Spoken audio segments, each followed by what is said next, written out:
y soy animadora stop motion, directora y guionista. Y el corto que he escogido es Metamorfosis, que es un corto que codirigí y co-guionicé junto a Juanfran Jacinto y que está basado en un relato corto de Pablo Lucas, incluido El hombre ingrávido y otros cuentos extraños. Está producido por los franceses Autor de Minuit y Vigaro Films. La premisa básica que teníamos nosotros con Metamorfosis era liberarnos un poco de la necesidad de aprobación y de la vergüenza. El espectador un poco puede oler la autenticidad y la única manera que tienes de ofrecerle a la gente algo auténtico es no avergonzándote de las cosas que te gustan o que te apasionan o que te motivan. La sombra tiene como mucho poder, sobre todo cuando la reprimes, dejar salir toda esa miseria.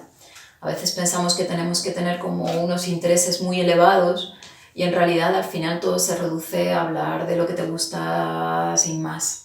Tengo miedo de desvelar claves sin darme cuenta, que es algo que pasa mucho, sobre todo porque en este corto el núcleo un poco del corto es la revelación del final, que es el motivo por el cual Juanfran y yo trabajamos mucho en el sentido de anticipación, en generar una atmósfera que hiciera que la gente se preguntara qué va a pasar aquí. Al principio, de hecho, había como muchos más elementos sobrenaturales, pero nos dimos cuenta de que el misterio está más relacionado con lo que no se muestra, ¿no? Con sugerir. En lugar de mostrar es como todo más impactante. También teníamos miedo de ser víctimas de la técnica, que nos ofrece hacer prácticamente lo que queramos. Redujimos el componente sobrenatural e incluimos muchas más escenas costumbristas en el corto.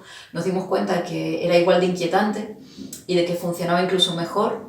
También, como hemos dicho otras veces, no queríamos que fuera un jeroglífico con una solución única, sino que confiar en la capacidad deductiva del público. Cualquier explicación que demos nosotros a posteriori yo creo que empobrece un montón el acto comunicativo. Nosotros tuvimos la suerte de contar con un equipo de gente increíble, que son quienes lo han hecho posible y sin los cuales pues Metamorfosis no existiría.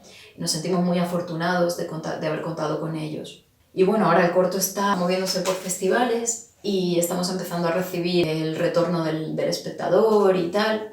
Tanto Juanfran como yo intentamos blindarnos un poco a las críticas, tanto positivas como negativas, porque al final consideramos que nuestro trabajo ya está hecho, ¿no? Que el fin último era contar algo y creemos que, bueno, que ahí está, se entienda o no.